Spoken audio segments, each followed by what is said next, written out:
चला तर आज बनवूयात हॉटेल स्टाईल दाल खिचडी. त्यासाठी मी पॅनमध्ये 1 चमचा तेल गरम करून घेतले. त्यामध्ये जिरे मोहरीची फोडणी दिली.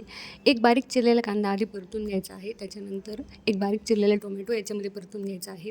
2 हिरव्या मिरच्या याच्यामध्ये टाकून परतून घ्यायच्या आहेत. थोडंसं आलं लसणाची पेस्ट, थोडंसं लाल मिरची पावडर आणि हळद याच्यामध्ये टाकून परतून घ्यायचे. त्यानंतर आपण जी डाळ शिजवलेली आहे मुगाची डाळ, ती याच्यामध्ये टाकून मिक्स करून घ्यायची आहे. त्यासोबतच याच्यामध्ये मॅगी मॅजिक मसालाही टाकायचा आहे. थोडंसं मीठ टाकून ही डाळ छान अशी उकळून द्यायची आहे. त्याच्यानंतर शिजवलेला इंद्रायणी भात याच्यामध्ये मिक्स करायचा आहे. याच्याऐवजी तुम्ही कोणताही तांदूळ वापरू शकता. त्यानंतर बारीक चिरलेली कोथिंबीर टाकून परत एकदा हलवून घ्यायचं आहे छानपैकी. दुसरीकडे मी एक कोळसा छोटासा गरम केला होता.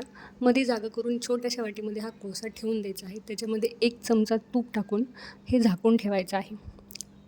तुम्ही पाहू शकता इतका मस्त वास येतो आणि अशा पद्धतीने आपली हॉटेल स्टाईल दाल खिचडी रेडी झालेली आहे घरच्या घरी.